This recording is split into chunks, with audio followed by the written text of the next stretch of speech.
Amara Johnson stood frozen in the crowded airport terminal, her arms still wrapped around a complete stranger. The man's expensive cologne filled her senses as horrified realization washed over her. This was not her brother. The strong, unfamiliar arms that had instinctively returned her embrace now stiffened.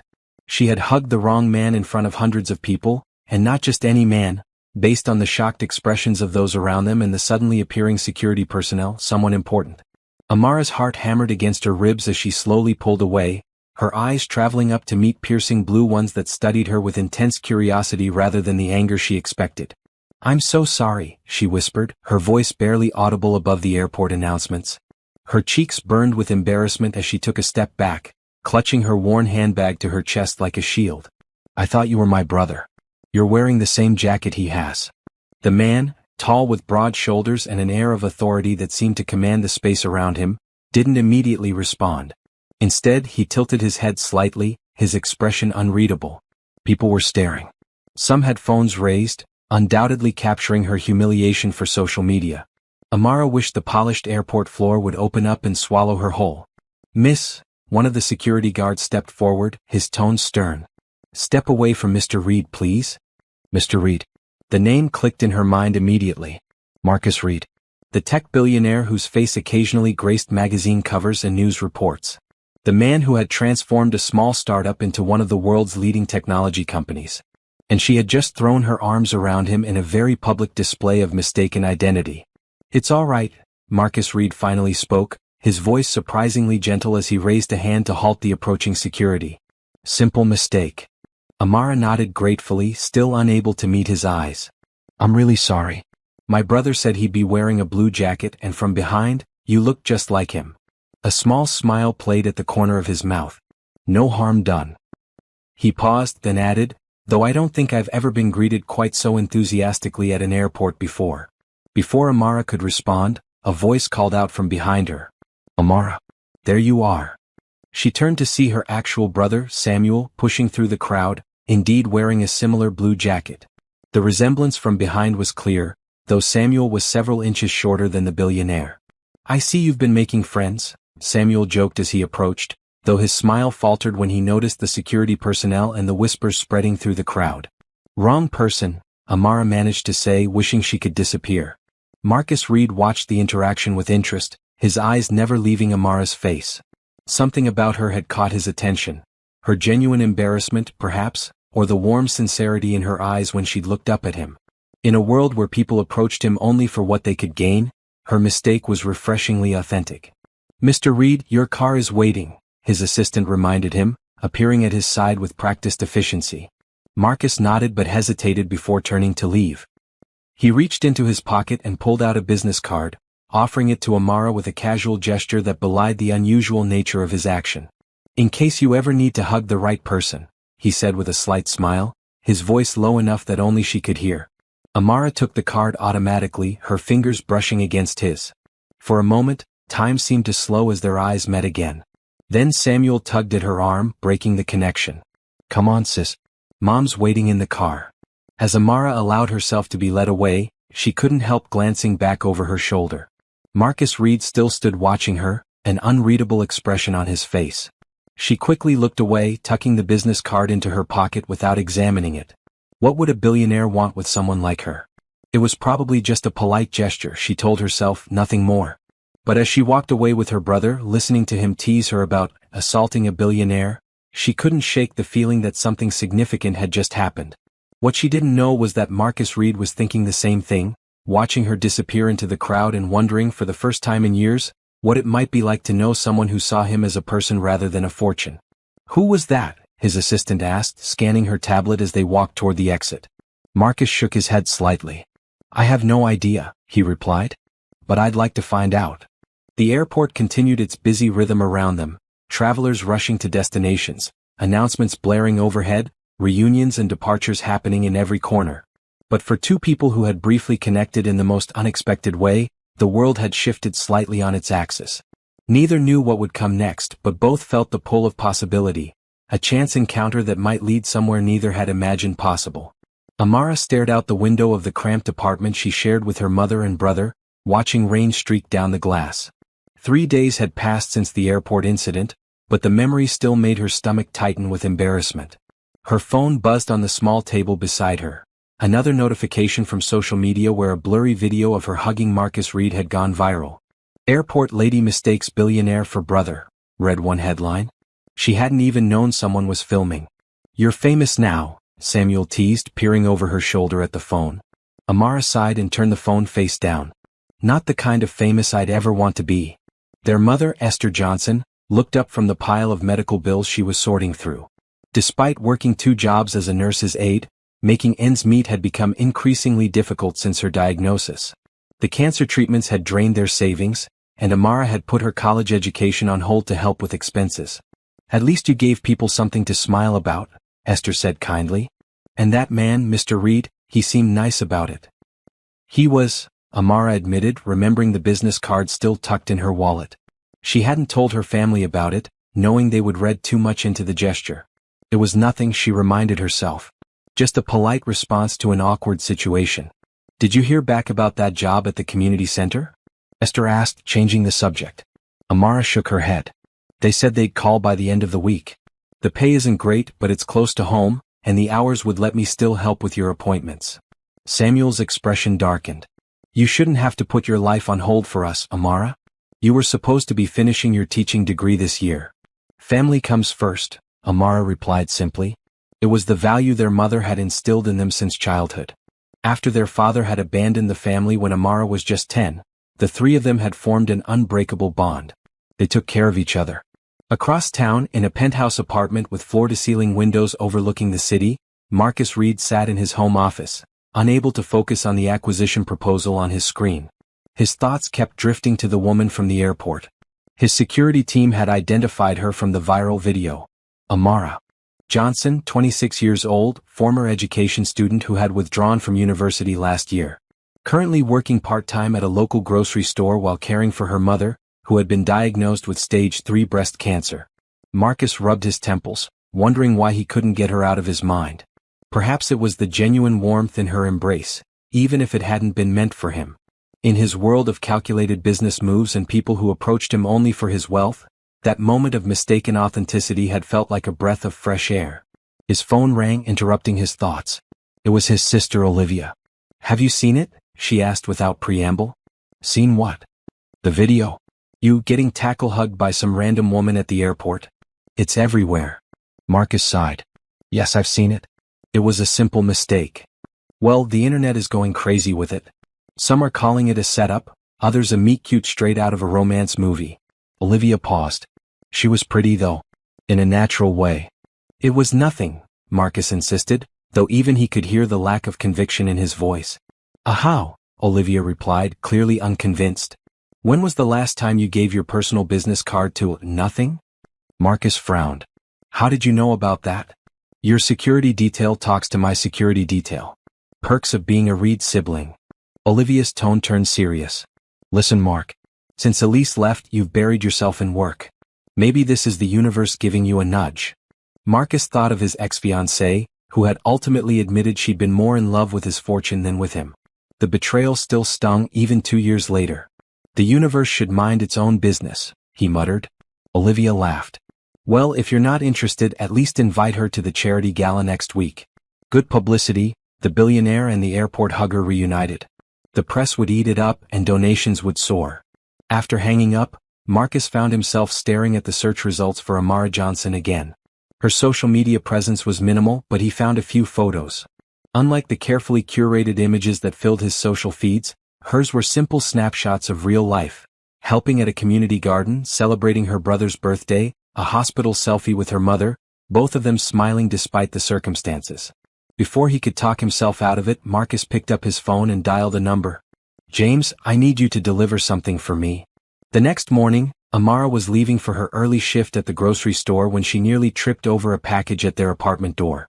Her name was written on the elegant envelope attached. Curious, she brought it inside and called for her mother and brother. "What is it?" Samuel asked, still half asleep. Amara carefully opened the envelope first. Inside was a handwritten note. "Ms. Johnson, I hope this finds you well. I'm hosting a charity gala next Saturday benefiting cancer research and treatment access. Given your family's circumstances, I thought you might find it meaningful. The enclosed is merely a suggestion, not an expectation. I'd be honored if you would attend as my guest. Marcus read. With trembling fingers, Amara opened the package to find a stunning but simple black dress, clearly expensive but not ostentatious. There was also a smaller envelope containing 3 tickets to the gala. Is that from who I think it is? Esther asked, her eyes wide. Amara nodded, speechless. Samuel whistled low. Seems like your airport mistake made quite an impression. Amara stared at the invitation, her mind racing. Was this pity? Curiosity? Or something else entirely? Whatever his motivation, she couldn't deny that a gala benefiting cancer research struck close to home. And despite the vast differences in their worlds, she found herself wanting to see Marcus Reed again. What are you going to do? Her mother asked gently. Amara took a deep breath. I think I'm going to a gala. The week leading up to the gala passed in a blur for Amara. Between her shifts at the grocery store and helping her mother with treatments, she barely had time to process what was happening. The dress Marcus had sent fit perfectly, a simple but elegant black gown that made her feel both beautiful and comfortable, unlike the over-the-top designs she imagined wealthy women would wear. You look amazing, Esther said as Amara tried on the dress one evening. Like Cinderella going to the ball. Amara smiled but shook her head. This isn't a fairy tale, Mom. He probably just feels sorry for us after seeing that video go viral. Or his PR team thought it would make a good story.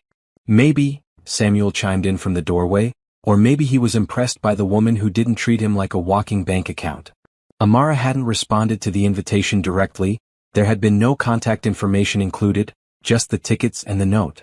Part of her worried it might be some elaborate prank, that she would show up and be turned away at the door. But the bigger part of her couldn't stop thinking about those few moments at the airport, the intensity in Marcus's blue eyes when he'd looked at her. Across town, Marcus was finalizing details for the gala, an annual event that usually bored him despite its importance. This year felt different.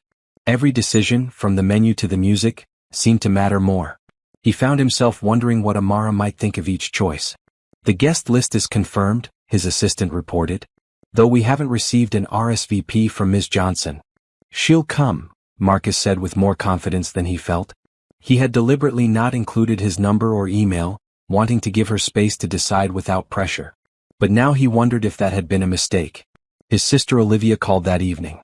Tell me you didn't send a dress to airport, girl, she said when he answered. Hello to you too, Marcus replied dryly. Mark, sending expensive gifts to strangers is weird. Even billionaire weird. It wasn't expensive, he lied. The dress had been custom-made in record time by a designer friend, though he'd requested it be elegant rather than extravagant. And the gala benefits cancer research. Her mother has cancer. Olivia was silent for a moment. You researched her. Not extensively, Marcus defended himself, though the dossier his security team had compiled sat on his desk. I just wanted to know who I was inviting. Aha, Olivia didn't sound convinced. Well, I'm looking forward to meeting her. And watching how Elise reacts when she sees you've moved on. Marcus froze. Elise is coming? She's dating Senator Wilson's son now, remember? The Wilsons always attend your galas. Olivia paused. You didn't know? Marcus had forgotten completely.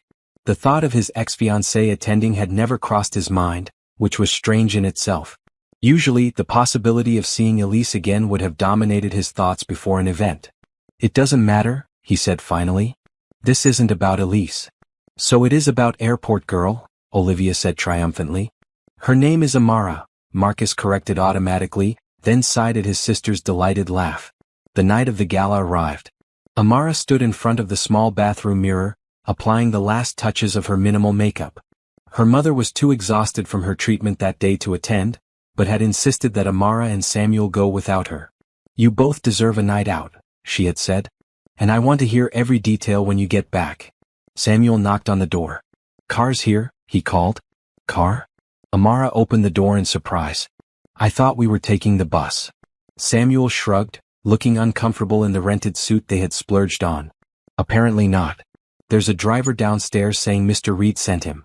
A sleek black car waited outside their apartment building, drawing curious looks from neighbors. The driver opened the door for them with a polite nod, and Amara slid into the luxurious interior, feeling increasingly out of place. You okay?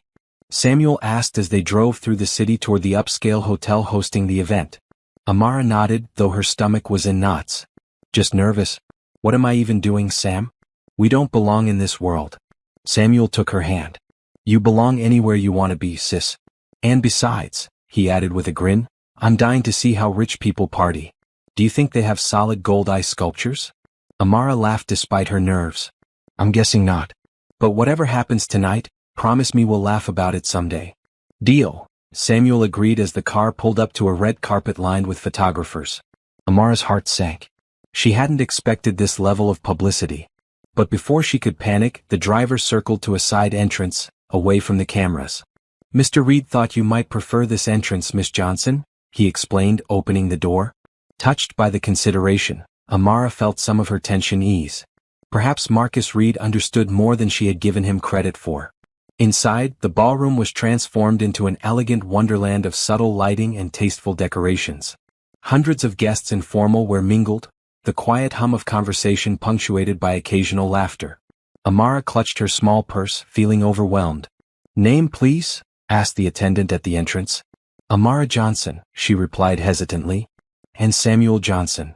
The attendant's expression changed immediately. Ms. Johnson, of course. Mr. Reed mentioned you would be coming. Please follow me. As they were led through the crowd, Amara felt eyes turning toward them, whispers following in their wake. She caught snippets, that's her, from the airport, and Reed's mystery woman. And then the crowd seemed to part and there he was. Marcus Reed, even more imposing in a perfectly tailored tuxedo, stood talking with a small group. When his eyes found hers, his conversation stopped mid-sentence. For a moment, they simply looked at each other across the room, and Amara felt that same strange connection she had experienced at the airport. Then Marcus excused himself from his group and walked toward her, his gaze never leaving her face. The whispers around them grew louder, but Amara barely noticed. In that moment, despite all the differences in their lives, despite the improbability of their meeting, something felt undeniably right. You came, Marcus said simply when he reached her. Amara nodded, finding her voice. Thank you for the invitation. And the dress. It suits you, he replied, his eyes warming as he took in her appearance. Then he turned to Samuel, extending his hand. You must be the brother I was mistaken for. Samuel grinned as they shook hands. The one and only. Thanks for inviting us, man. Wild party. Marcus smiled, some of his formality dropping away. It's usually quite boring actually. But I'm hoping this year might be different. His eyes returned to Amara as he spoke. Before she could respond, a photographer approached. Mr. Reed, could we get a photo? Marcus looked at Amara questioningly. Only if you're comfortable, he said quietly. Amara hesitated, then nodded. As Marcus stood beside her, his hand lightly touching the small of her back, she realized something surprising. Despite the luxury surrounding them and the eyes watching their every move, she felt strangely at ease in his presence. The camera flashed, capturing the moment. The billionaire and the woman who had hugged him by mistake standing together as if they belonged that way. Neither could have guessed how that single photograph would change both their lives. Crystal chandeliers cast a warm glow over the ballroom as Amara stood beside Marcus, trying not to feel overwhelmed by the opulence surrounding them. After the photographs, he had introduced her and Samuel to a dizzying number of people. Business associates, philanthropists, and celebrities whose names Amara recognized from magazines and television. Everyone's staring, she whispered to Marcus during a brief moment alone. Not at the decorations, I'm afraid, he replied with a small smile. You've caused quite a stir. I'm sorry if I'm embarrassing you, Amara said, suddenly self-conscious again. Marcus looked genuinely surprised. Embarrassing me? Amara, you're the most authentic person in this room. Do you know how refreshing that is? He hesitated, then added more quietly, in my world people wear masks. They say what they think I want to hear. You're different. Before Amara could respond, a striking woman in a designer gown approached them, her smile not quite reaching her eyes. Marcus, darling, she said, air-kissing his cheek. The gala is wonderful as always. Thank you, Elise, Marcus replied, his tone polite but cooler than Amara had heard him speak to anyone else. Amara, this is Elise Chambers. Elise, this is Amara Johnson. Recognition flickered in Elise's eyes. The airport hugger? How quaint. She looked Amara up and down with barely disguised assessment. That's a lovely dress. Off the rack. Actually, it was a gift, Amara replied honestly, missing the implication. From Marcus, I presume? Elise raised a perfectly shaped eyebrow. He always did have excellent taste. In some things. The tension between them was palpable, and Amara suddenly understood. This woman had history with Marcus. Romantic history based on the proprietary way she still looked at him. "If you'll excuse me," Amara said, "I should check on my brother." She slipped away before either could respond, needing a moment to collect herself. She found Samuel by the elaborate buffet, happily filling a plate. "Sis, you have to try these little pastry things. I don't even know what's in them, but they're amazing." Amara smiled despite her discomfort. "Having fun? Are you kidding? This is like being in a movie." Samuel lowered his voice. "I met the star of that action series I like. Got a selfie and everything." His expression grew more serious. "How about you? Your billionaire seems pretty into you." "He's not my billionaire," Amara corrected automatically. "And I just met his ex, I think. She's exactly what you'd expect. Beautiful, sophisticated, and clearly still interested in him." Samuel shrugged. "Yeah, but he invited you here, not her." Across the room, Marcus was extracting himself from Elise's company as politely as possible. "She's quite pretty in a simple way," Elise was saying. "But Marcus, be realistic. What could you possibly have in common with someone like her?" "You don't know her," Marcus replied, his jaw tight. "Neither do you," Elise countered. "One viral moment doesn't make a relationship. People are already talking, wondering if this is some sort of publicity stunt." "I don't care what people think," Marcus said, though they both knew that wasn't entirely true. In his position, public perception mattered whether he liked it or not. "Your board of directors might," Elise reminded him. "Remember how they reacted when you wanted to redirect funds to that inner-city education project? They're traditionalists, Marcus. They expect certain things from someone in your position." Marcus didn't respond immediately, his eyes searching the crowd until he spotted Amara with her brother. Something in his expression softened. "If you'll excuse me," he said to Elise, already moving away. As he approached Amara and Samuel, Marcus felt a strange lightness he hadn't experienced in years. Despite the whispers and stares, despite Elise's warnings and his own reservations about bringing someone from such a different world into his complicated life, he couldn't deny the pull he felt toward this woman. "Rescued you from the ex, huh?" Samuel said when Marcus joined them, earning an elbow from his sister. "Samuel?" Marcus laughed, genuinely amused. "It's all right. And yes, I suppose you could say that." "She's pretty," Samuel continued, ignoring Amara's warning look. "Like scary pretty? The kind that might poison your drink if you break up with her." This time Marcus's laugh was louder, drawing attention from nearby guests. "Your brother is refreshingly direct," he told Amara. "Embarrassingly direct," she corrected, but she was smiling too. The orchestra began playing a waltz, and couples moved to the dance floor. Marcus held out his hand to Amara. "Would you dance with me?" Amara hesitated. "I don't know how to waltz." "I'll teach you," he offered. "It's easier than it looks." After a moment's hesitation, Amara placed her hand in his, allowing him to lead her to the dance floor. As his hand settled on her waist and he began guiding her through the steps, Amara felt as though everyone in the room was watching them, which she realized they probably were. "Ignore them," Marcus said softly, as if reading her thoughts. "Just focus on me." Amara looked up into his eyes, finding them warm and reassuring. Gradually, she relaxed into the dance, following his lead with increasing confidence. "You're a natural," he told her as they moved around the floor. "Or you're just a good teacher," she replied, smiling. "Tell me something about yourself," Marcus said. "Something I wouldn't find in a news story or social media." Amara considered the question. "I wanted to be a teacher. Elementary school. I was halfway through my degree when Mom got sick." "And you put it on hold to take care of her," Marcus filled in. "It wasn't a question." Amara nodded. "Family comes first. Mom raised us alone after our dad left. She worked so hard to give us opportunities. When she needed us, there was no question." "You could go back," Marcus suggested. "Finish your degree." "Someday," Amara agreed. "When Mom is better and we're more financially stable." She changed the subject, not wanting to dwell on the uncertainty of both those conditions. "What about you? Tell me something I wouldn't read in a business magazine." Marcus was quiet for a moment, thinking. "I hate these events," he finally said. "I host them because they raise money for good causes, but I usually count the minutes until I can leave." "And tonight?" Amara asked. His eyes met hers again. "Tonight I'm exactly where I want to be." The directness of his gaze made Amara's heart beat faster. This made no sense. They were from completely different worlds, had met by accident just over a week ago. And yet, as they danced among the city's elite, something was growing between them that neither could easily dismiss. As the evening progressed, Amara found herself genuinely enjoying Marcus's company. Behind the public persona of the serious businessman was a man with a dry sense of humor, a passion for the educational charities his foundation supported, and a thoughtfulness she hadn't expected. During a break in the dancing, Marcus led her to a quieter corner of the ballroom. "How is your mother's treatment going?" he asked. The question caught Amara off guard. "It's difficult," she admitted. "The doctors are optimistic, but the side effects are hard on her. And the bills keep coming." Marcus nodded, understanding. "The hospital where she's being treated, it's Memorial, right?" "Yes," Amara replied, surprised. "How did you know?" Marcus looked slightly uncomfortable. "I may have done some research before inviting you tonight. I hope that doesn't seem intrusive."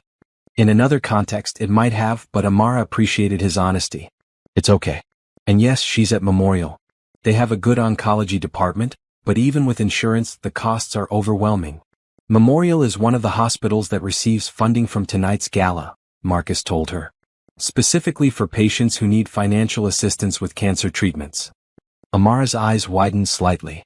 "I didn't know that. That's why I thought you might find the event meaningful," Marcus explained. "Though I had other reasons for wanting you here," he added quietly. Their conversation was interrupted by the announcement that the fundraising portion of the evening was beginning.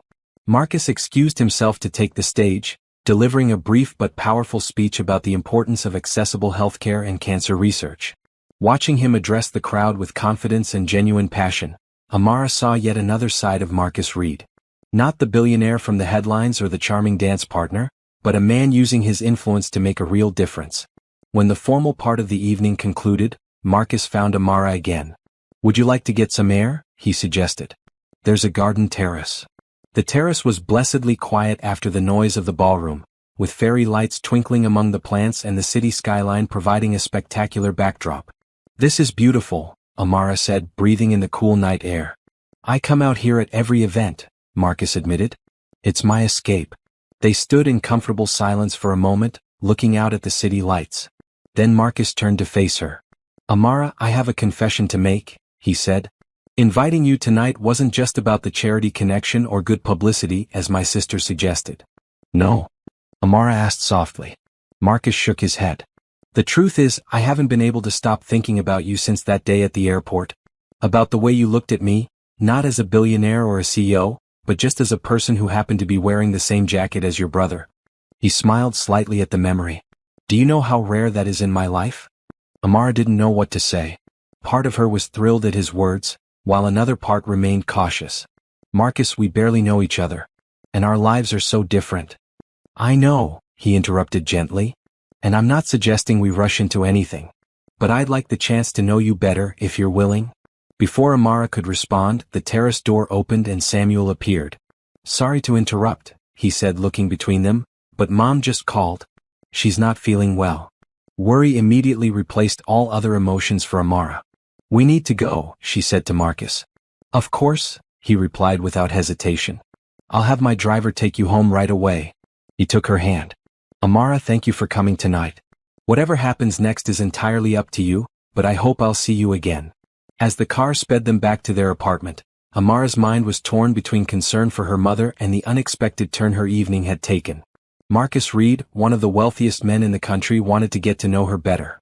It seemed impossible, like something from a storybook rather than real life. "He likes you," Samuel said simply as they neared home. "Like really likes you."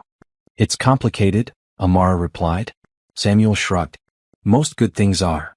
As they rushed into their apartment to check on their mother, Amara pushed thoughts of Marcus aside. Family came first, that had always been her reality. But for the first time she allowed herself to wonder if there might be room in her life for something more. The morning after the gala, Amara woke early, her mind still processing the events of the previous night. Her mother had been experiencing severe nausea from her latest treatment, but was resting comfortably now. Amara made coffee and checked her phone, nearly dropping it when she saw the notifications. The photo of her dancing with Marcus had gone viral overnight. "Airport hugger and billionaire. The romance we didn't know we needed," read one headline. Another proclaimed, "Marcus Reed's mystery woman identified. The heartwarming story behind their meeting." "Oh no," Amara murmured, scrolling through the stories. Most were speculative, painting their connection as everything from a fairy tale romance to a calculated publicity stunt. Her phone rang, an unknown number. Hesitantly she answered. Amara Johnson? A woman's crisp voice asked. Yes. This is Vanessa Wright from Good Morning America.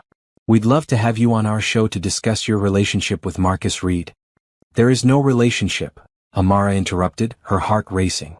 I'm sorry, but I have no comment. She hung up, only for the phone to ring again moments later with another media request. After the fifth call, Amara turned off her phone. Samuel emerged from his room looking bleary-eyed. What's with all the calls? He asked. Amara showed him the news stories. It's crazy. Why do people care so much about this? Because it's like a movie, Samuel replied simply. Poor girl meets rich guy by accident. People eat that stuff up. Well, I don't want to be in their movie, Amara said firmly. She needed to check on her mother and get to her shift at the grocery store, not deal with media interest in a non-existent romance. But when she arrived at work, she found several reporters waiting. Her manager pulled her aside. I can't have this disruption, Amara, he said apologetically.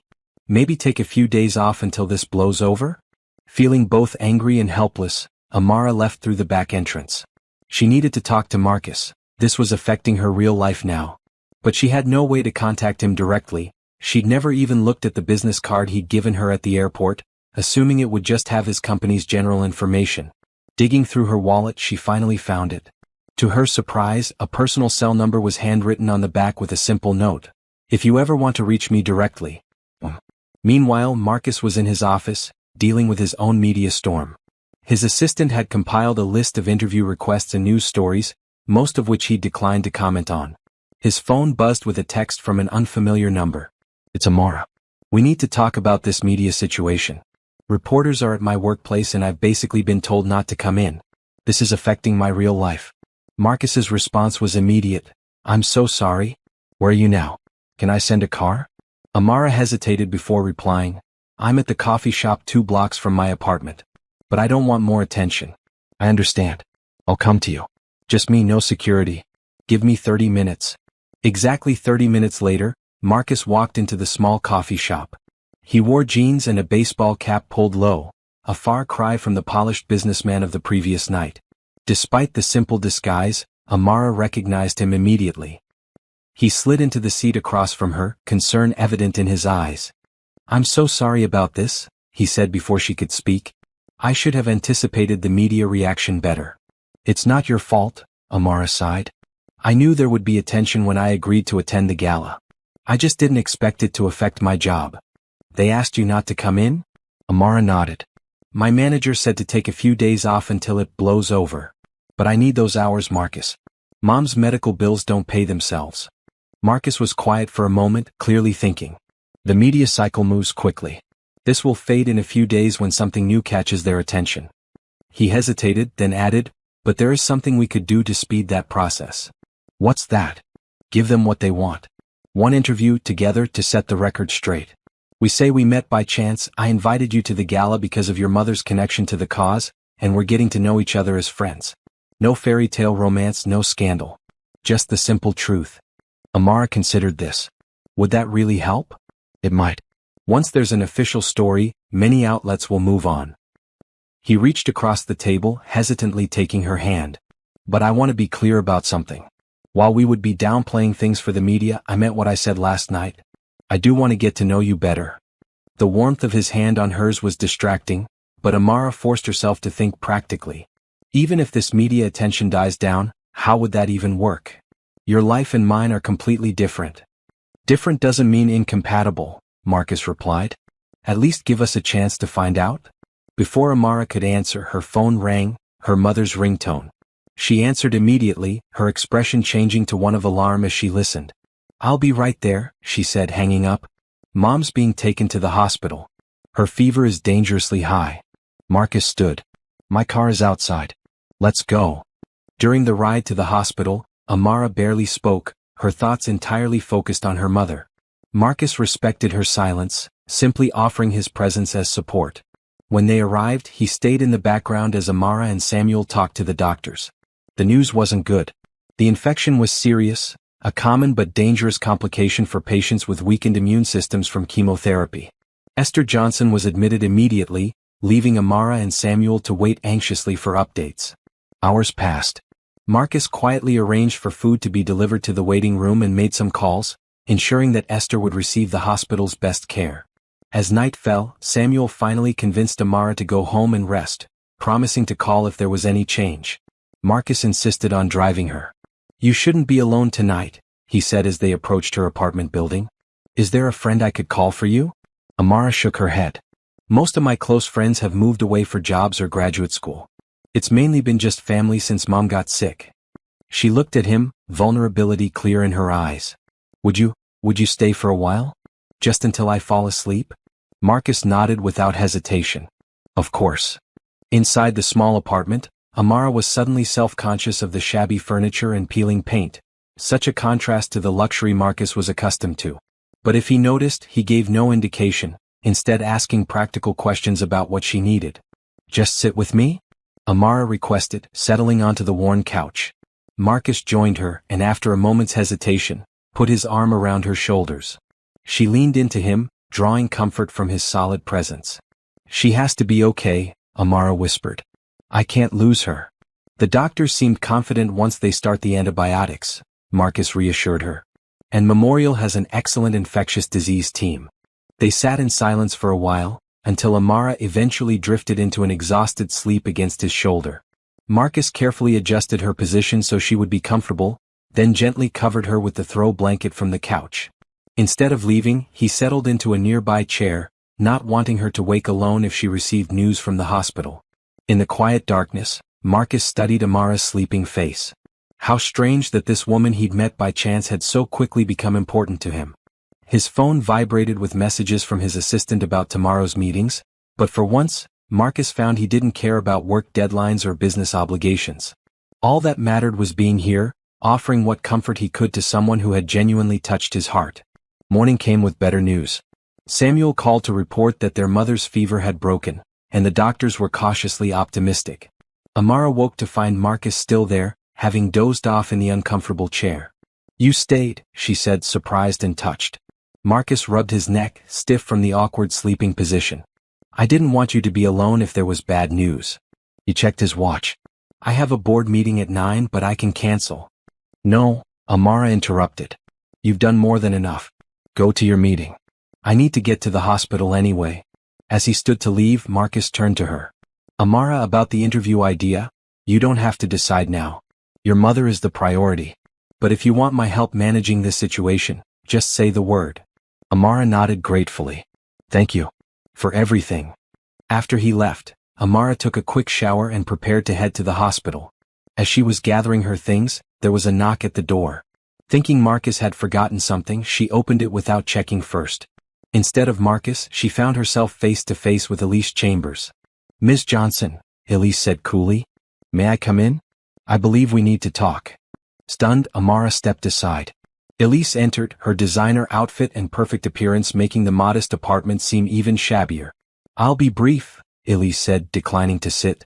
"I saw Marcus leaving your building this morning. Things appear to be moving quickly between you two." "It's not what you think," Amara began, but Elise raised a hand to stop her. "What I think doesn't matter. But what the public thinks, what Marcus's business associates and board members think, that matters a great deal." Elise's expression softened slightly. "Look, I don't doubt that you're a nice person caught up in an unexpected situation. But you need to understand the reality of Marcus's world." "And what's that?" Amara asked, her voice steady despite her discomfort. "His position comes with expectations and responsibilities. The company he built employs thousands of people. His decisions affect lives and livelihoods." Elise paused. "Do you know why our engagement ended?" Amara shook her head. "Because I chose my career over the role of corporate wife. I wasn't willing to give up my own ambitions to stand beside him at events and manage charity foundations." Elise looked directly at Amara. "Could you give up your dreams of teaching to attend board member dinners and charity galas? Could you handle the constant scrutiny, the opinions of people who will judge everything from your clothes to your background?"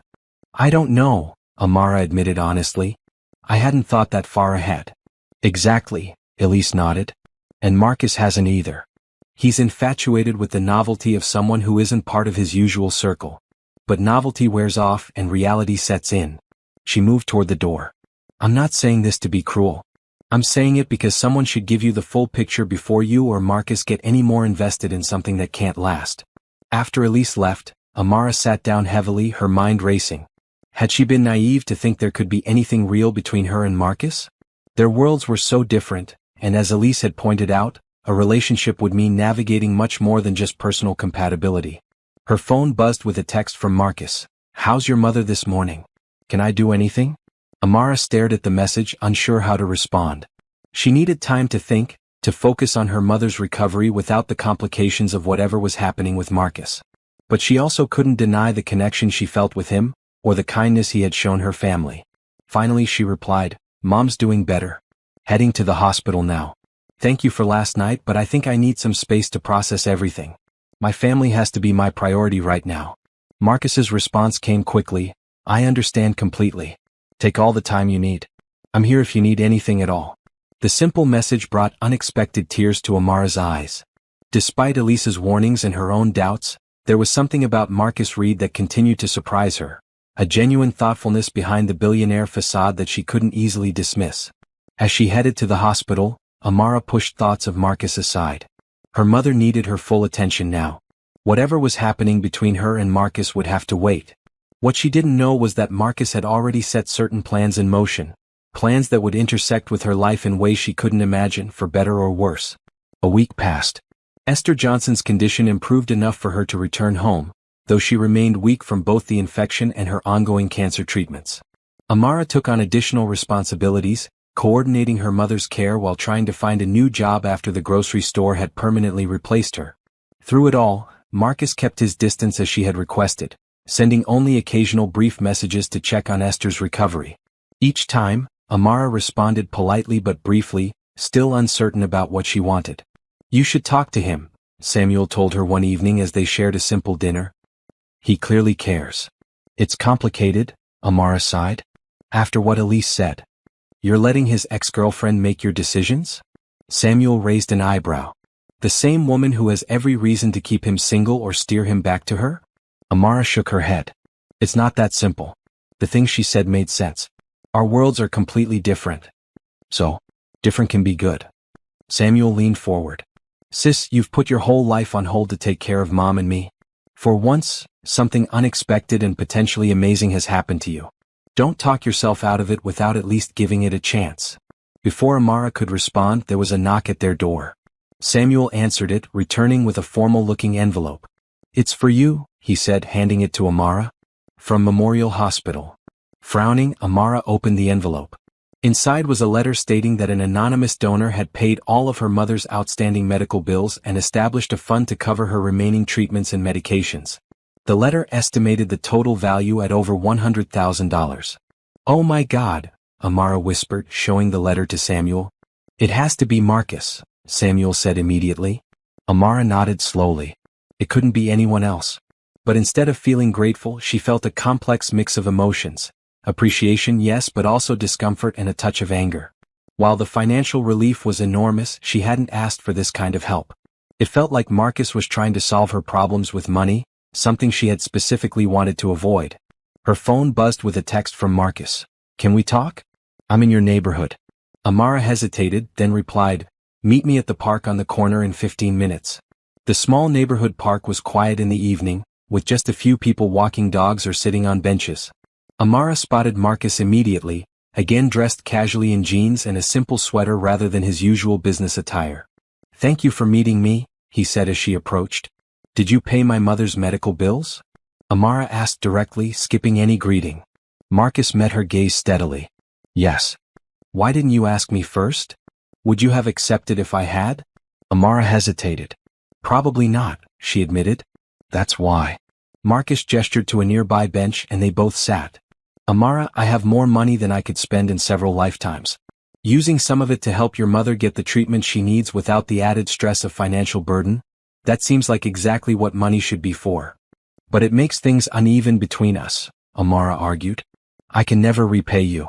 I don't want you to repay me, Marcus said simply. That's not how gifts work. Amara was quiet for a moment, struggling with her feelings.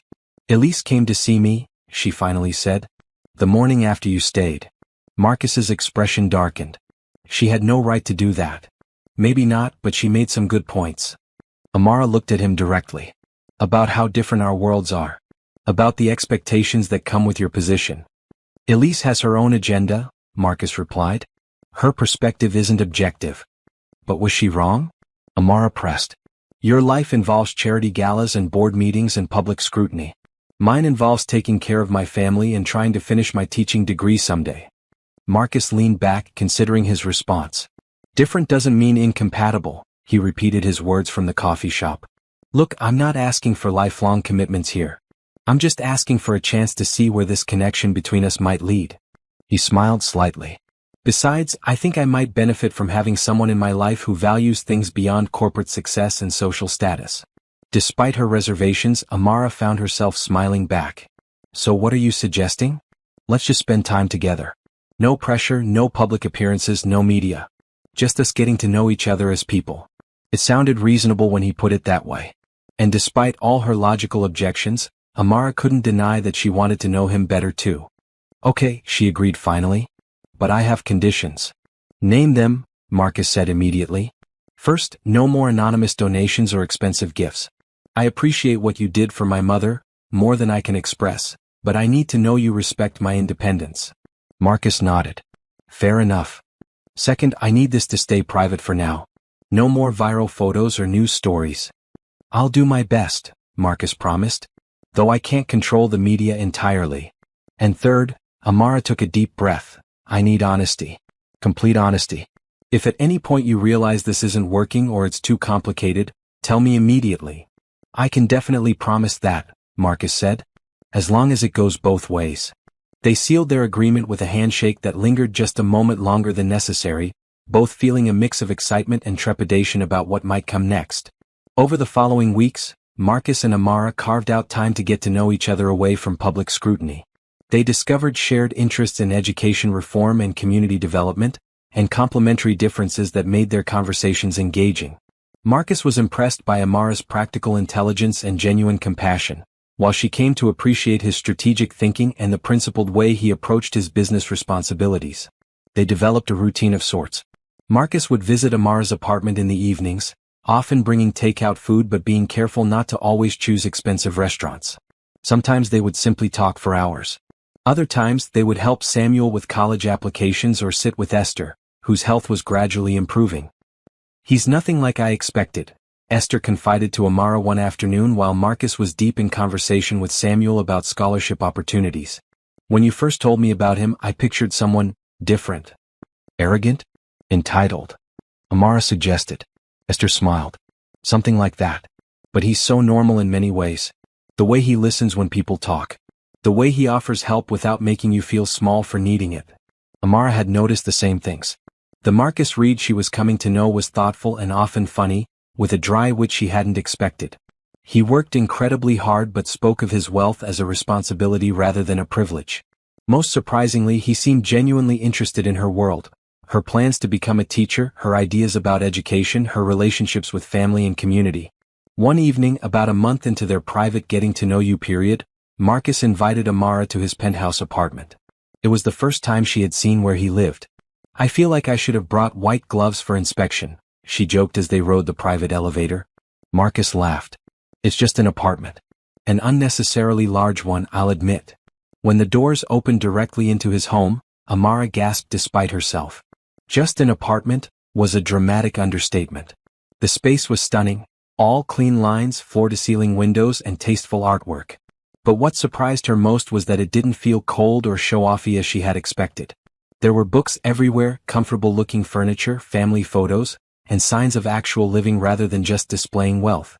This is beautiful, she said honestly. Thank you. But it's just space, Marcus replied, leading her to the kitchen. I thought we could cook dinner together tonight instead of ordering in. I have all the ingredients for pasta, if that sounds good. Amara smiled at this unexpected suggestion. I didn't know Billionaires cooked. This one does. Not well, but enthusiastically. Marcus rolled up his sleeves. My grandfather insisted I learn. He said a man who can't feed himself isn't really independent, no matter how much money he has. As they prepared the meal together, moving around the kitchen with surprising ease, Amara realized she was feeling something she hadn't expected, a sense of belonging. Despite the luxury surrounding them, there was something fundamentally normal about chopping vegetables and arguing about the right amount of garlic to add to the sauce. Later, as they ate on his terrace overlooking the city lights, Marcus grew more serious. "There's something I need to tell you," he said. "About work." Amara tensed slightly. "What is it?" "I've been offered an opportunity to expand our educational technology division into several developing countries. It would mean creating affordable tablets and educational software for schools with limited resources." "That sounds amazing," Amara said sincerely. "It is," Marcus agreed. "It's exactly the kind of project I've wanted to pursue for years. But it would mean significant travel over the next few months: Africa, India, Southeast Asia." "Oh," Amara said, understanding dawning. "So you'd be gone?" Marcus nodded. "4 weeks at a time, most likely. And I wanted to discuss it with you before making a final decision." Amara was surprised. "What?" "I mean, it's your company and your decision. Because whatever this is between us," Marcus gestured between them, "it's becoming important to me. And taking on this project would affect the time we could spend together, at least in the short term." The simple admission touched Amara deeply. No one besides her family had ever factored her into their major life decisions before. "You should do it," she said without hesitation.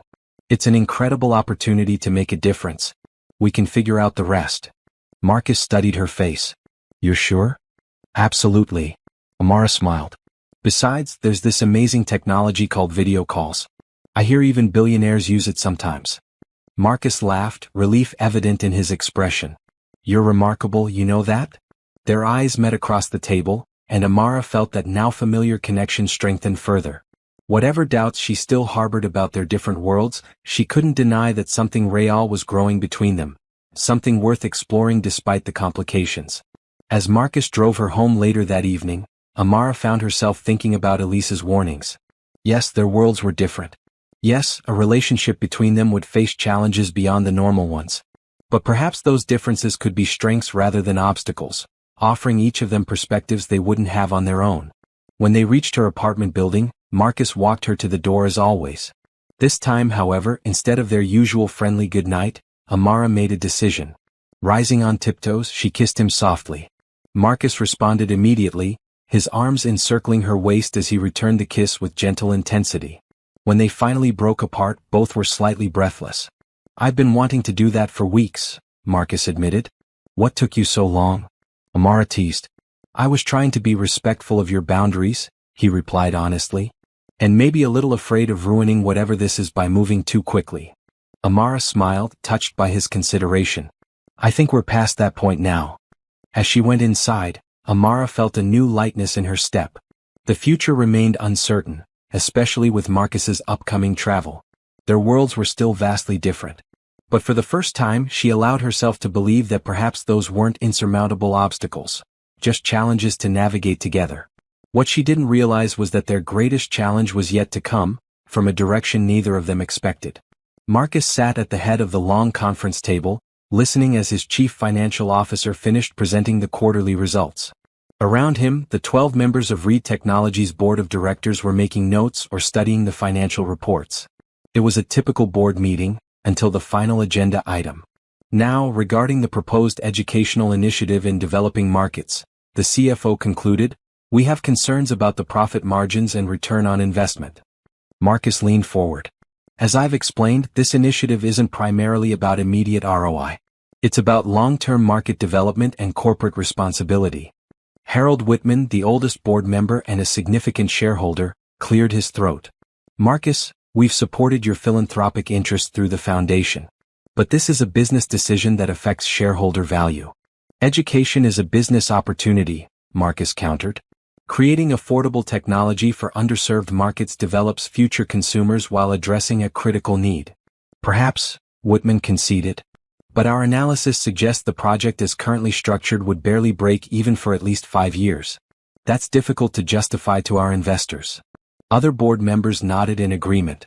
Marcus felt frustration building but kept his expression neutral. "There's another matter that's been raised," Whitman continued, his tone becoming more careful. The board has some concerns about recent, personal developments and their potential impact on company perception. Marcus stiffened. I'm not sure what you're referring to. Whitman looked uncomfortable but pressed on. Your relationship with Ms. Johnson has generated significant media interest. While your personal life is your own affair, the board is concerned about potential distractions or public relations complications. My relationship with Amara has nothing to do with company operations, Marcus said coldly. Under normal circumstances I would agree, Whitman replied. But these aren't normal circumstances. The media attention has been substantial, and some of our more conservative investment partners have expressed concerns. Concerns about what, exactly?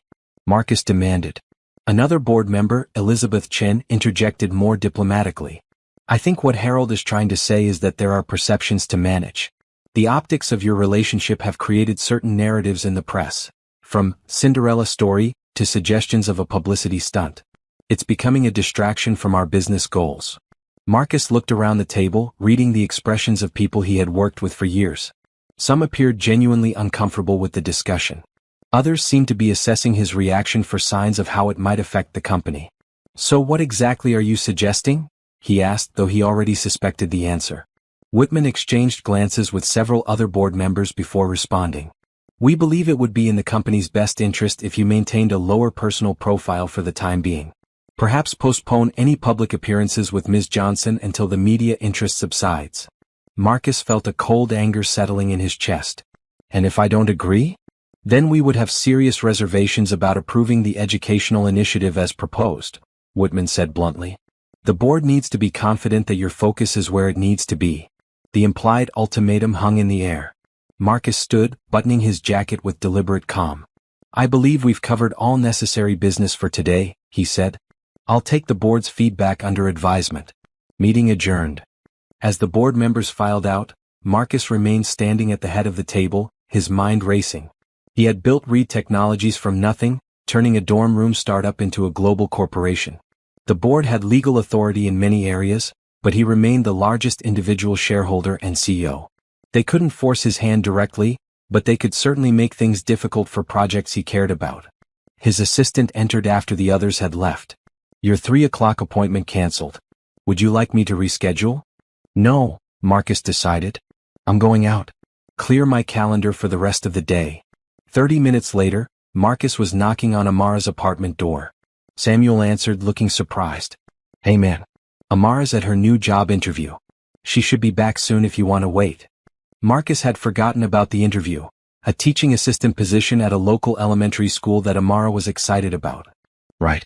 Of course. I'll wait if that's okay. Samuel let him in. Everything all right? You look like you want to punch something. Marcus managed a tight smile. Just board politics. Nothing unusual. Rich people problems? Samuel nodded sagely. Want a beer? The casual question made Marcus laugh despite his mood. Sure. Why not? They settled in the living room, Samuel seemingly unintimidated by Marcus's obvious tension. So, these board politics, he said after a few minutes. They about my sister? Marcus looked at him sharply. What makes you say that? Samuel shrugged. Not hard to figure out. You've been dating for what, a month or so? Keeping it mostly private? Then suddenly you show up in the middle of a workday looking like someone just insulted your grandmother. Doesn't take a genius. Marcus sighed. They think she's a distraction. That our relationship is generating the wrong kind of attention for the company. And what do you think? Samuel asked directly. I think it's none of their damn business, Marcus replied with feeling. But unfortunately, they can block a project I care about if I don't agree to their terms. Which are? Essentially to keep Amara out of the public eye. No official relationship status, no public appearances together. Samuel was quiet for a moment. That's pretty messed up. Yes, it is, Marcus agreed. So what are you going to do? It was the same question Marcus had been asking himself since leaving the board meeting. Before he could answer, they heard a key in the lock. Amara entered, her face lighting up when she saw Marcus. This is a nice surprise, she said, coming to kiss him. Then she noticed his expression. What's wrong? Samuel stood. I just remembered I have that thing at that place. He grabbed his jacket and headed for the door. Later. Once they were alone, Marcus told Amara everything about the board meeting. She listened quietly, her expression growing more troubled. So they're basically saying it's either me or your education project? She finally asked. They're trying to present it that way, Marcus confirmed. But it's not a choice I'm willing to make. What options do we have? Amara asked practically. Marcus was struck, not for the first time, by her approach to problems, not emotional outbursts or accusations, but immediately looking for solutions. It was one of the many things he had come to admire about her. Several actually, he said. I'm still the CEO and largest shareholder. I can push back against the board, though that could create other complications. Or we could simply continue as we have been, keeping our relationship relatively private while I work on bringing individual board members around to my point of view on the education initiative. Amara was thoughtful. Is there a third option? We could call their bluff, Marcus suggested. Go public with our relationship officially, make it clear this is not a passing interest, and demonstrate that it in no way affects my ability to run the company effectively. That sounds intense, Amara said cautiously. And potentially like throwing gasoline on a fire. Marcus nodded. It could be. But I'm tired of letting others dictate the terms of my life, personal or professional. Amara moved to sit beside him, taking his hand. I appreciate your willingness to fight for this, for us. But I also don't want to be the reason your important project gets derailed. Children in those countries need the educational resources you're trying to provide. So what are you suggesting? Marcus asked, though he suspected he knew. Maybe option 2 is the wise path for now, Amara said. We continue as we have been, privately building what we have, while you work on the board members individually. It's not ideal, but it's practical. Marcus studied her face. You're remarkable, you know that? Most people would be either furious at the board or demanding I make some grand gesture. Amara smiled slightly. I've never been much for grand gestures. And being furious, while temporarily satisfying, rarely solves problems. Marcus pulled her close, kissing her forehead. Have I told you lately how glad I am that you hugged the wrong man at that airport? Once or twice, Amara replied, her smile widening. But I don't mind hearing it again. They spent the evening discussing both the board situation and Amara's job interview, which had gone well. As they talked, Marcus found his earlier anger fading, replaced by determination. The board had underestimated him if they thought they could force his hand with thinly veiled threats. And they had severely underestimated Amara if they thought she was simply a distraction. Later that night, as Marcus was preparing to leave, Amara remembered her news from the interview. Oh, and if I get the job, they want me to start next week, which means I could begin my teaching credential program in the evening. It would be part-time, but at least I'd be working toward my degree again. The joy in her voice as she talked about this possibility reminded Marcus of why he had fallen for her in the first place. Her genuine passion for education and helping others. It was so different from the calculated ambition he encountered in his business world. That's wonderful, he told her sincerely. And perfect timing since I'll be starting the international trips soon. We'll both be busy with meaningful work. Amara nodded, though her expression dimmed slightly at the reminder of his upcoming travel. When do you leave? Next Monday. Ghana first, then Kenya. I'll be gone about 2 weeks. I'll miss you, Amara said simply. I'll miss you too. But we'll talk every day, Marcus promised. And I'll be thinking about you constantly. As he drove home that night, Marcus found himself at a crossroads. The practical solution was to follow Amara's suggestion, continue their relationship privately while working on the board members individually. But something about that approach felt wrong, like he was allowing them to dictate terms in an area where they had no right to interfere. By the time he reached his apartment, Marcus had made a decision. He wouldn't let the board control his personal life, nor would he let them block a project that could help millions of children gain access to education. There had to be another way forward. One that didn't require sacrificing either the woman he was falling in love with or the work he believed in. What he needed was leverage, and he knew exactly where to find it. The next morning, Marcus called an old friend who had covered Reed Technologies for the Wall Street Journal for years. Jim, I think it's time for that profile piece you've been asking about. The one about our educational initiatives and corporate responsibility programs. The following day, a detailed article appeared highlighting Reed Technologies' commitment to education in developing markets. It included quotes from several major investors praising the company's forward-thinking approach to market development and social responsibility. Without directly addressing the board's concerns, Marcus had effectively created public momentum for the very initiative they were threatening to block. When his assistant informed him that several board members had called requesting meetings, Marcus smiled. Sometimes the best way to win wasn't direct confrontation, but changing the battlefield entirely. What he didn't know was that while he was outmaneuvering the board, other forces were at work that would soon test his relationship with Amara in ways neither of them could anticipate. The first week of Marcus's international trip passed quickly for both of them. Amara started her new position as a teaching assistant and enrolled in evening classes for her teaching credential. Marcus spent his days in meetings with education ministers and local school officials in Ghana, working to design technology solutions that would actually serve their specific needs rather than imposing Western assumptions. They spoke daily by video call, sharing the details of their days and growing closer despite the physical distance.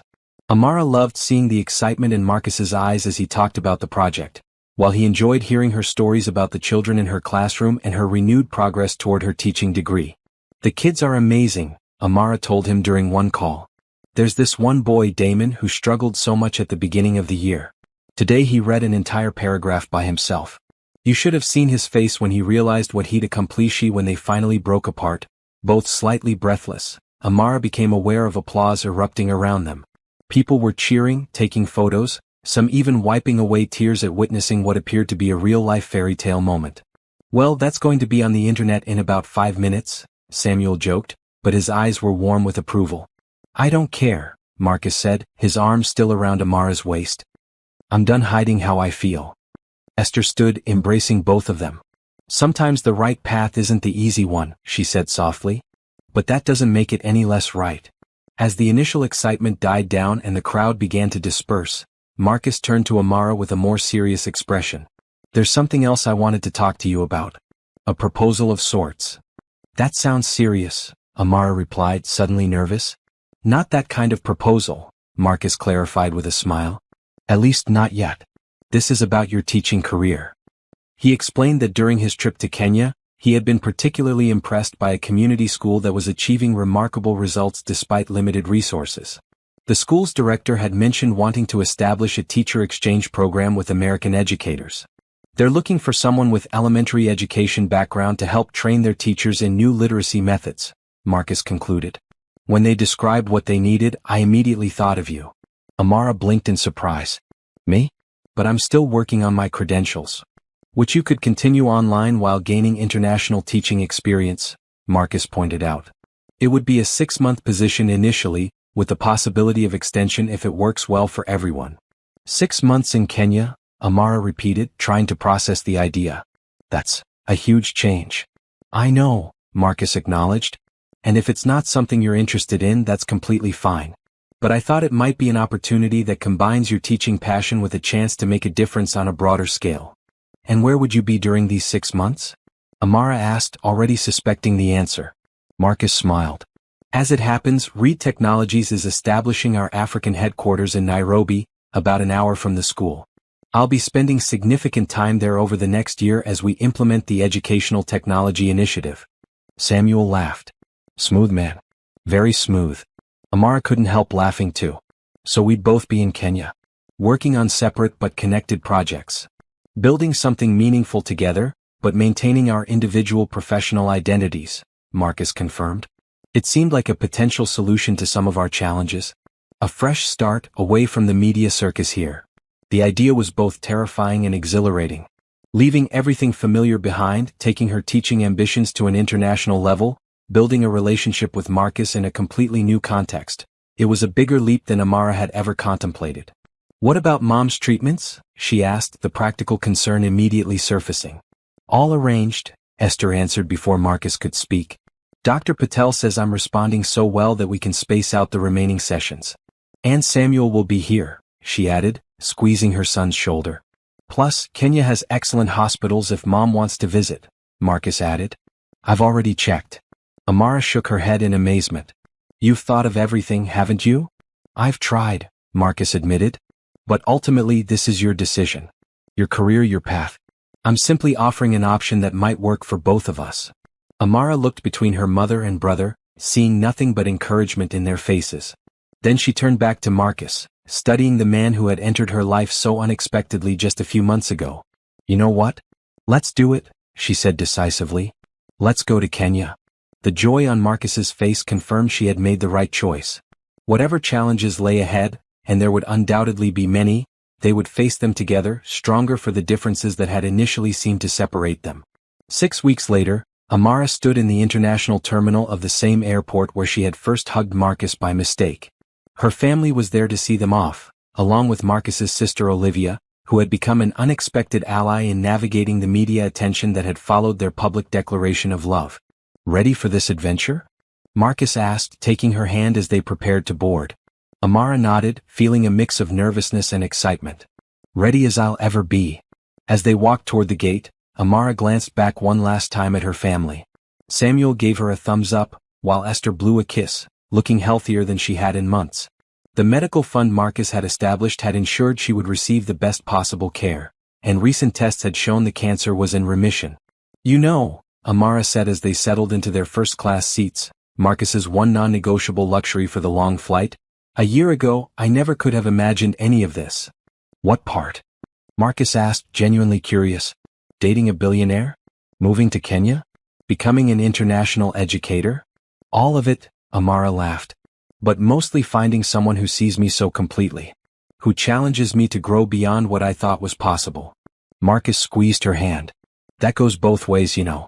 You've changed me too, reminded me what truly matters beyond business success and wealth."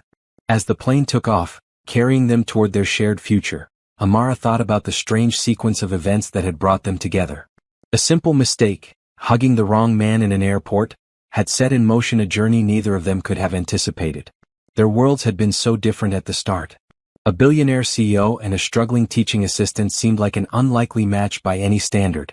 But beneath the surface differences, they had found a connection based on shared values, mutual respect, and eventually love. There would still be challenges ahead. The differences in their backgrounds wouldn't magically disappear. The public interest in their relationship would likely continue, and they would both need to learn and grow as they built a life together. But as Amara looked at Marcus beside her, already talking excitedly about the school they would be visiting first in Kenya, she felt nothing but certainty. Some chances were worth taking. Some mistakes, like hugging the wrong man in an airport, turned out to be the best decisions of all. In the end, it wasn't about erasing their differences or pretending they didn't exist. It was about recognizing that sometimes, the most unlikely connections could be the strongest, bridging different worlds to create something beautiful and unexpected. As the plane soared above the clouds, Amara leaned her head on Marcus's shoulder, content in the knowledge that their story was just beginning. Whatever came next, they would face it together, the billionaire and the teacher who had found each other by chance and chosen each other by heart. "D&D, the kids are amazing," Amara told him during one call. "There's this one boy, Damon, who struggled so much at the beginning of the year. Today he read an entire paragraph by himself. You should have seen his face when he realized what he'd accomplished." Marcus smiled, loving the way her whole face lit up when she talked about teaching. "That sounds incredible. You're making a real difference there." "It's just the beginning," Amara replied. "How are things going with the Ghana project?" "Better than expected. We've identified 4 schools for the initial pilot. The local officials are fully on board." Marcus's expression grew more serious. "The board has grudgingly approved the first phase funding after that article came out. I think they realized blocking it would create more negative publicity than they wanted to deal with." "That's great news," Amara said sincerely. "I knew you'd find a way." Their conversations continued like this throughout the first week, both enthusiastic about their work while missing each other's physical presence. But as Marcus moved on to Kenya and his schedule became more demanding, the time difference made connecting more difficult. Calls became shorter, sometimes missed altogether and replaced with brief text messages. By the end of the second week, a subtle distance had begun to grow between them, not emotional so much as practical. Their lives were moving in different directions, both meaningful but increasingly separate. Meanwhile, Amara noticed something concerning. Despite their attempts to keep their relationship private, photographers occasionally appeared outside her apartment building or workplace. She tried to ignore them, but their presence was a constant reminder of the public interest in her connection to Marcus. One evening, after a particularly exhausting day, Amara collapsed onto her couch and opened her laptop to check her email. A message from an unfamiliar address caught her attention. The subject line read simply, "What you should know about Marcus Reed." Against her better judgment, Amara opened it. Inside was a collection of links to old news articles and social media posts about Marcus's previous relationships, focusing particularly on his broken engagement to Elise. The message concluded with, "He has a pattern." Gets infatuated, makes promises, then moves on when the novelty wears off. Just thought you should know what you're getting into. The email was anonymous, but Amara had her suspicions about who might have sent it. She closed the laptop, troubled despite herself. She had no reason to doubt Marcus's sincerity, but the seed of uncertainty had been planted. Her phone buzzed with a text from Marcus. "Sorry I missed our call again. Emergency meeting ran late. Talk tomorrow?" Amara stared at the message, suddenly feeling the full weight of the gap between their worlds. While she was grading papers and helping children learn to read, he was in meetings that could affect thousands of lives and millions of dollars. How long before the excitement of their unusual connection wore off and he realized they had little in common? "No problem. Tomorrow works." She texted back, keeping it light. But that night, Amara found herself unable to sleep, her mind replaying both the anonymous email's warnings and Elise's visit weeks earlier. Had she been naive to think this relationship could work? Was she setting herself up for heartbreak by believing a billionaire CEO could be genuinely interested in a teaching assistant from a struggling family? The next day, Samuel found her distracted during their usual Sunday breakfast. "Earth to Amara," he said, waving a hand in front of her face. "You haven't heard a word I've said." "Sorry," Amara sighed. "Just tired." Samuel studied her face. "This isn't about those photographers outside, is it? Or is it about Marcus being away?" "Both." "Neither." Amara pushed her food around her plate. "I got this email." After she explained about the anonymous message, Samuel's expression hardened. "That's messed up. Sounds like someone's trying to sabotage your relationship." "Maybe," Amara conceded. "Or maybe they're trying to warn me." "Do you really believe that?" Samuel asked incredulously. "After everything Marcus has done for our family? The way he looks at you." Amara shook her head. "I don't know what to believe. That's the problem. Our lives are so different, Sam. He's literally on another continent right now, making decisions that will affect thousands of people. And I'm here trying to help one child at a time learn to read. Both those things matter," Samuel pointed out. "Just in different ways. But for how long will someone like him find my world interesting? What happens when the novelty wears off?" Samuel leaned back, considering his sister carefully. "I think you're looking for reasons to push him away before he can hurt you. But from what I've seen, Marcus isn't like other rich guys. He actually cares about the same things you do, education making a difference. Just on a different scale." Amara knew her brother had a point. But the distance, both physical and circumstantial, was making her doubts harder to ignore. That evening, when Marcus called as promised, Amara found herself holding back slightly, measuring her words. He noticed immediately. "Is everything okay?" he asked, his face concerned even through the video screen. "You seem distant." Amara hesitated, then decided on honesty. "I got an anonymous email yesterday. About your past relationships. Suggesting you have a pattern of getting bored and moving on." Marcus's expression darkened. "That's completely inappropriate. Do you have any idea who sent it?" "I have suspicions," Amara admitted. "But that's not the point. The point is, it made me wonder if there's any truth to it." "And what do you think?" Marcus asked quietly. "I think I don't know what to think," Amara replied honestly. "We've only known each other a few months. You're traveling the world doing amazing work, meeting incredible people. I'm in a classroom helping kids sound out words. It's not hard to imagine you eventually realizing we're too different." Marcus was silent for a long moment.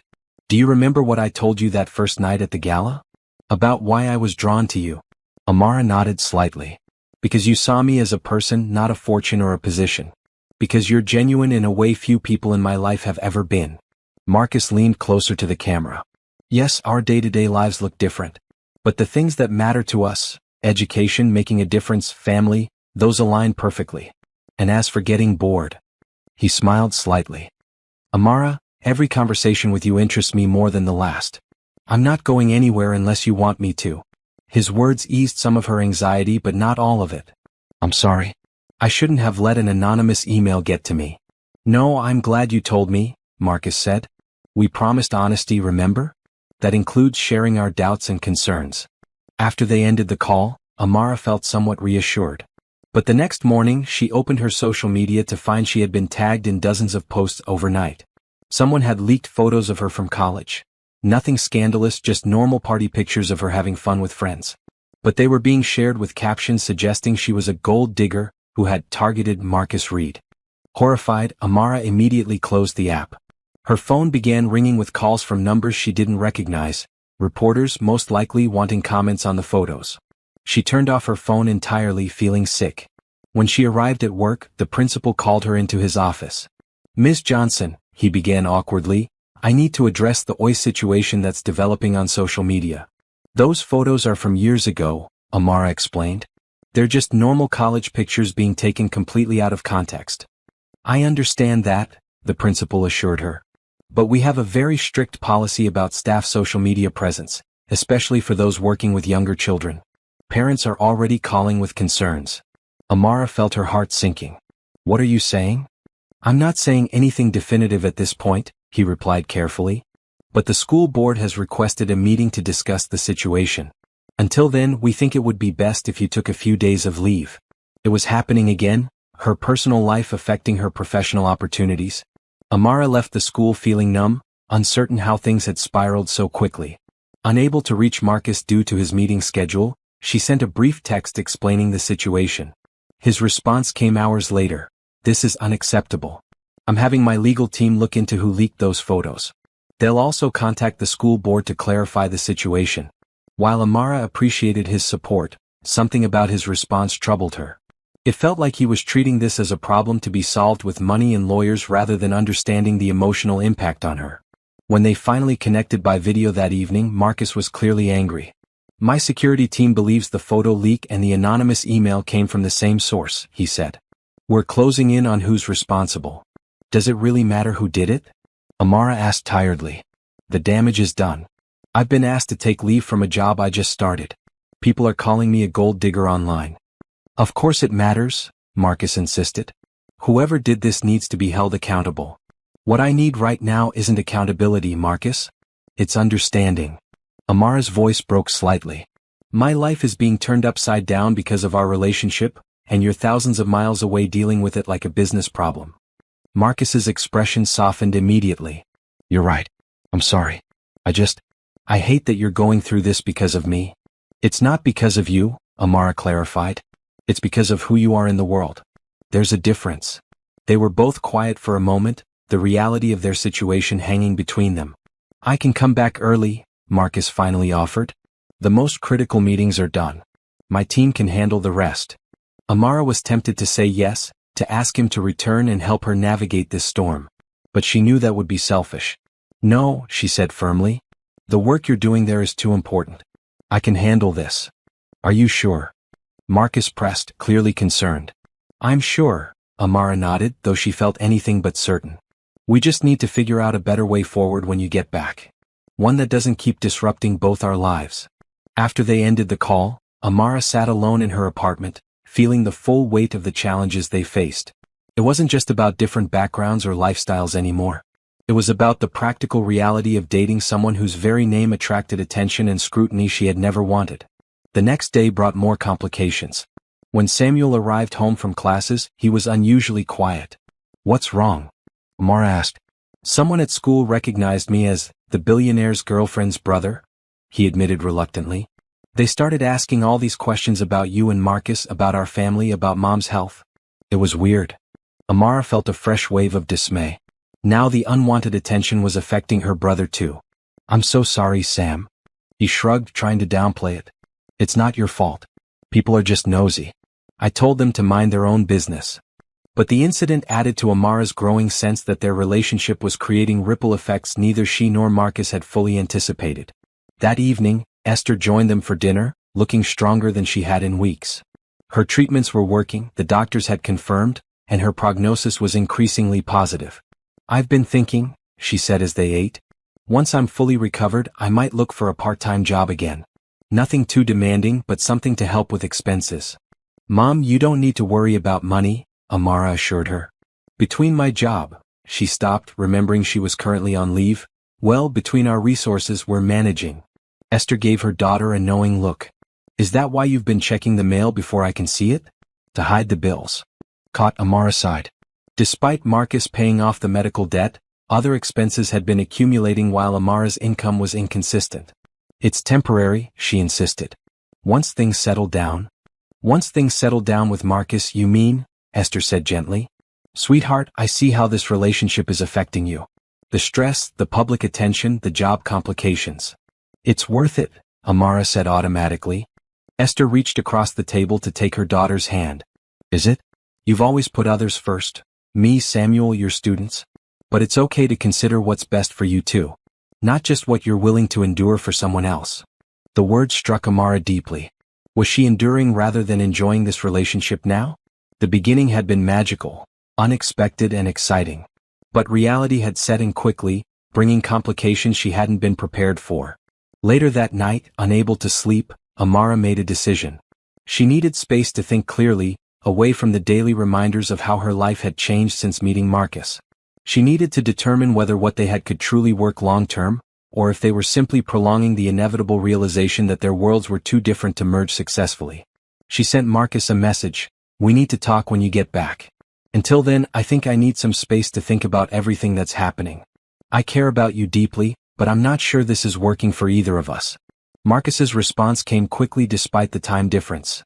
"I understand. I'll be back in 3 days. Whatever you're feeling, whatever concerns you have, we can work through them together. I'm not giving up on us, Amara." His certainty should have been reassuring. Instead, it made Amara wonder if he truly understood the reality of their situation. Could determination and good intentions overcome the practical challenges they faced? Or were they just postponing an inevitable goodbye? As Amara finally drifted off to sleep, she couldn't shake the feeling that the next few days would determine not just the future of their relationship, but the direction of her entire life. 3 days felt like an eternity as Amara waited for Marcus to return. She used the time to seriously consider what she wanted, not just for their relationship but for her life more broadly. The teaching position remained in limbo. The school board would meet the following week to make a final decision. Meanwhile, she focused on her credential coursework and spent time with her family, deliberately avoiding social media and news. On the day of Marcus's return, Amara received an unexpected call from a blocked number. Against her better judgment, she answered. "Ms. Johnson? This is Victoria Winters from the Chronicle. I'd like to offer you an opportunity to tell your side of the story before we publish our piece tomorrow." Amara's stomach tightened. "What piece?" "Our investigation into your relationship with Marcus Reed," the reporter explained, her tone professionally pleasant. "We've uncovered some interesting information about the timing of your supposed chance meeting at the airport." "What are you talking about?" Amara asked, genuinely confused. "Security footage shows you waiting in that specific area for over 30 minutes before Mr. Reed's arrival. And your brother was nowhere nearby, contrary to your story about mistaking Mr. Reed for him." Amara felt like the floor was dropping beneath her. "That's not true. My brother was there, he just arrived from a different direction than I expected. We also have sources suggesting you researched Mr. Reed extensively before the encounter," the reporter continued, ignoring Amara's denial, "including his travel schedule and philanthropic interests." "This is completely false," Amara said firmly, anger replacing her initial shock. "Who are these sources? What would I possibly gain from orchestrating such an elaborate scheme?" "Well, your mother's medical bills have been paid off for one thing," Victoria replied smoothly. "And you've gained access to social circles you couldn't have entered otherwise." Amara was speechless with outrage. Before she could formulate a response, the reporter continued. "I'm offering you a chance to provide your perspective, Ms. Johnson. Otherwise, we'll proceed with the information we have."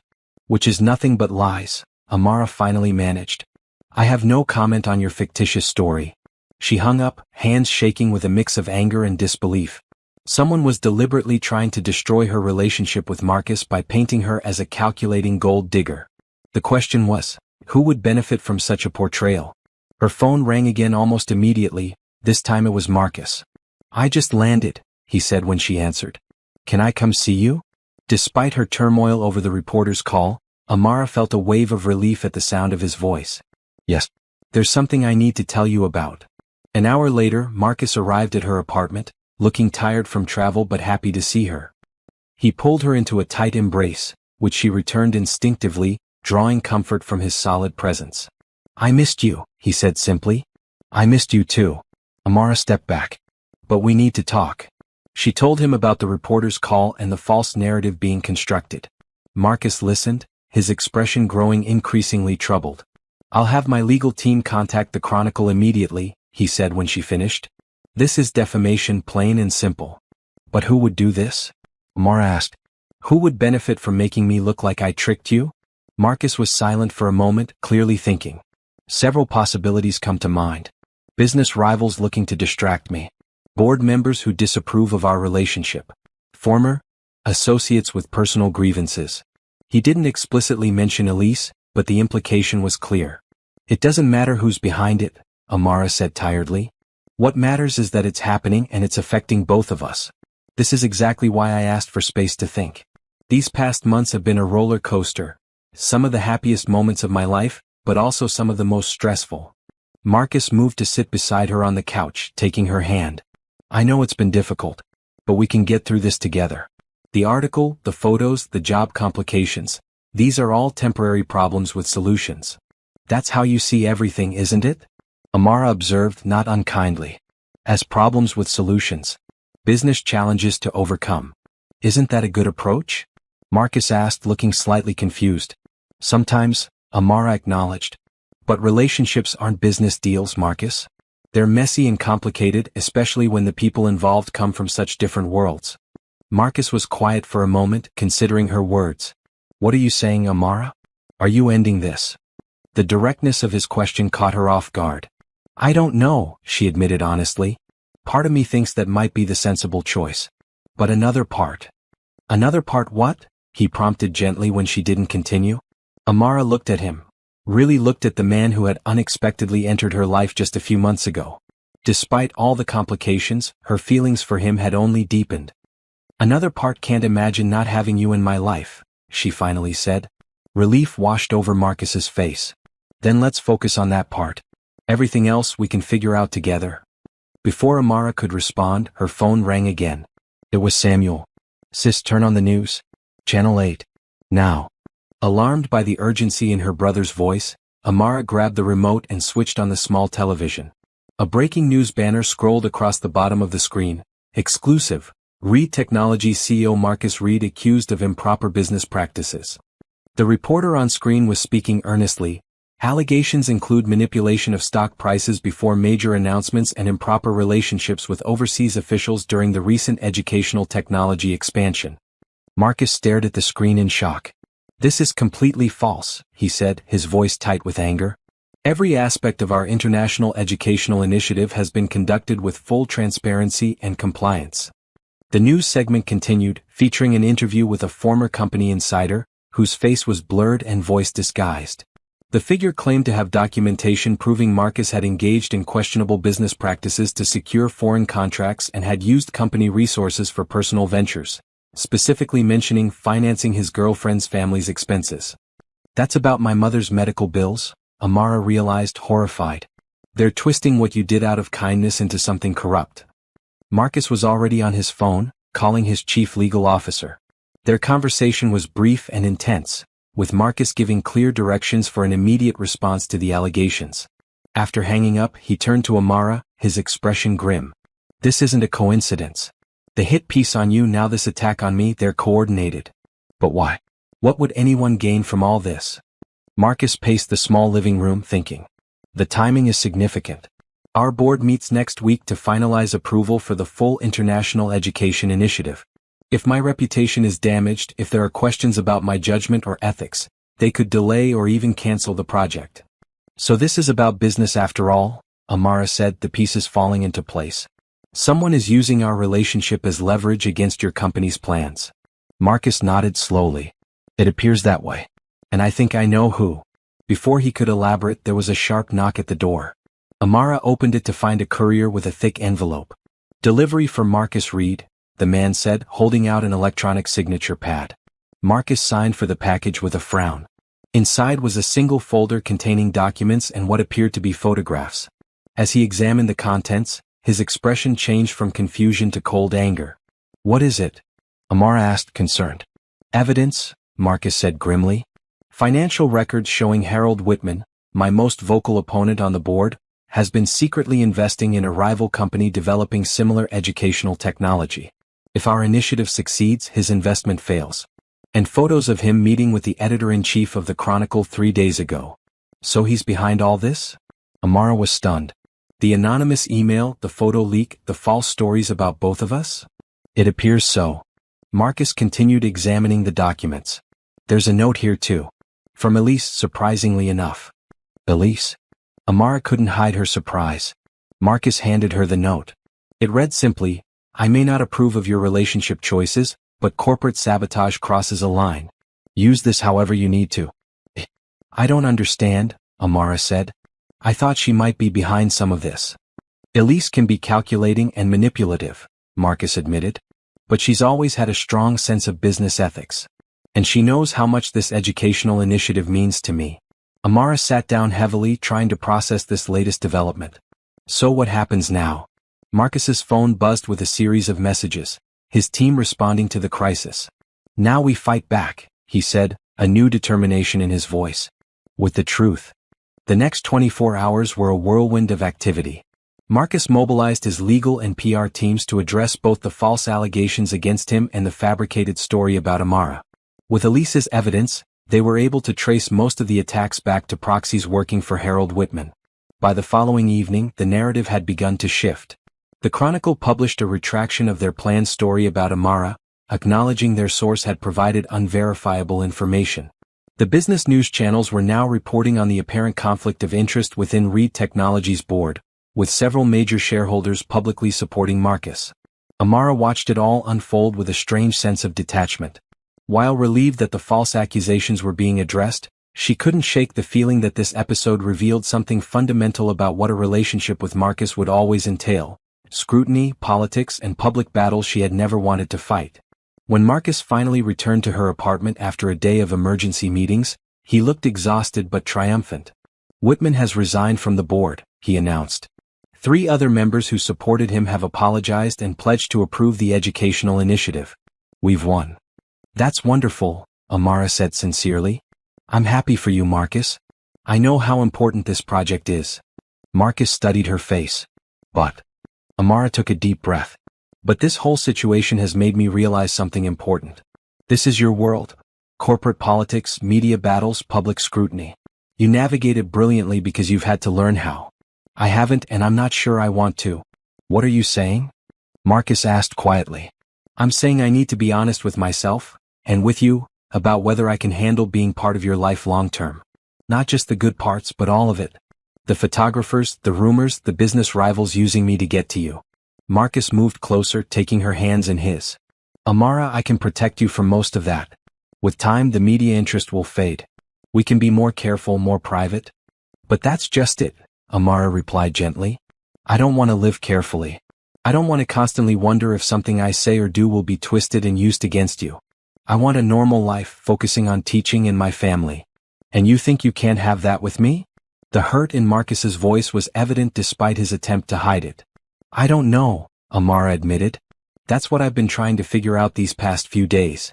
They sat in silence for a moment, the weight of their conversation hanging between them. Finally, Marcus spoke again. What about your mother's treatments? Your teaching credential program? I know money isn't everything, but my support has made those things possible. The question stung, though Amara knew he hadn't meant it as a manipulation. We managed before I met you, she said quietly. We'll find a way to manage again if necessary. Marcus looked genuinely distressed. I didn't mean it like that. I'm not trying to use financial support as leverage. I want to help. I want to be part of your life, Amara. All of it, the struggles and the joys. I know, Amara said softly. And that's what makes this so hard. Outside, rain had begun to fall, pattering against the windows.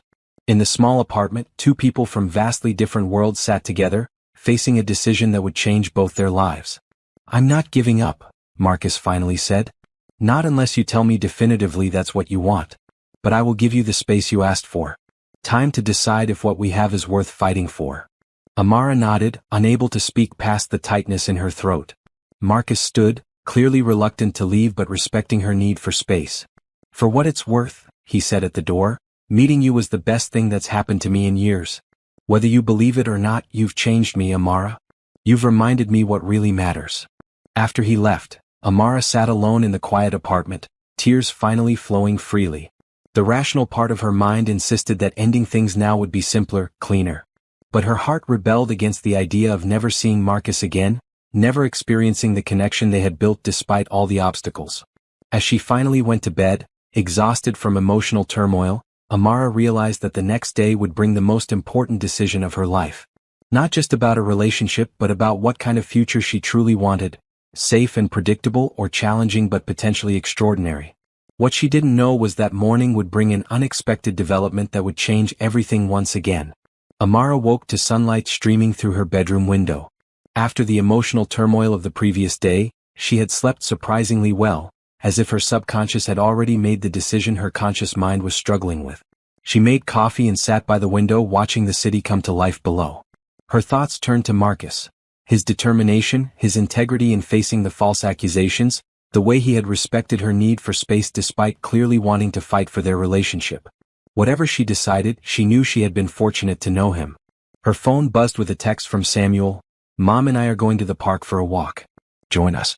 The normality of the invitation was appealing after days of drama. "Be there in 30, she replied. The small neighborhood park was peaceful on Sunday morning, with families strolling along the paths and children playing on the swings. Amara spotted her mother and brother on a bench near the central fountain, both looking relaxed and happy. "There she is," Samuel called as she approached. "The woman of the hour." "Please tell me there isn't more news," Amara groaned, sitting beside them. "Not about you specifically," Esther said, handing Amara the morning paper. "But about Marcus."